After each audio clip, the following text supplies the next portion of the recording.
આ પવિત્ર સ્થાને એક એવું અજાણ્યું રહસ્ય છુપાયેલું છે જે તમે કદાચ નથી જાણતા। એક મહાન સંત જેઓએ આખું જીવન તપ અને ભક્તિમાં વિતાવ્યું, જેઓએ ભક્ત ચિંતામણી અને પુરુષોત્તમ પ્રકાશ જેવા અમર ગ્રંથોની રચના કરી અને અંતે પોતાનું અગ્નિ સંસ્કાર સ્થાન પણ પોતે નક્કી કર્યું અને છેલ્લે પોતાના પાર્થિવ દેહને લઈ જવાની પાલખી પણ પોતે જ તૈયાર કરી। અંતેના 26મા વચનામૃતમાં જેમના વૈરાગ્યને મહારાજે વખાણેલો એ નિષ્કુળાનંદ સ્વામીનું અગ્નિ સંસ્કાર સ્થાન હું તમને બતાવી રહ્યો છું। હા, આજ ધોલેરાની ભૂમિ પર નિષ્કુળાનંદ સ્વામીના પંચ ભૌતિક દેહનો અગ્નિ સંસ્કાર થયો હતો।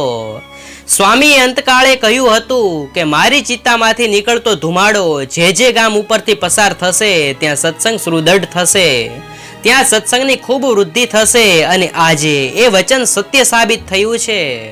અષાઢી સંવત પ્રમાણે સંવત 1904ની સાલમાં અષાઢ વદી નોમ અને સાદા સંવત પ્રમાણે 1903ની સાલમાં સ્વામી ધોલેરામાં 82 વર્ષની વયે ધામમાં ગયેલા। સ્વામી બરાબર 41 વર્ષ સંસારમાં રહ્યા અને 41 વર્ષ સાધુ તરીકે સંપ્રદાયની સેવામાં રહ્યા।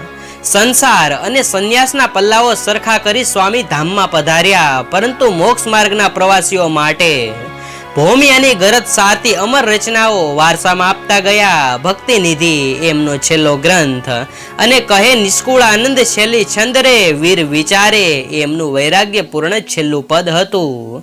શું તમે પણ આ સ્થાનની પવિત્રતા અનુભવી છે? કોમેન્ટ બોક્સમાં જરૂર જણાવો। આ રોચક કથા શેર કરો, લાઈક કરો અને વધુ જાણવા માટે ચેનલને સબસ્ક્રાઇબ કરો। જય સ્વામિનારાયણ।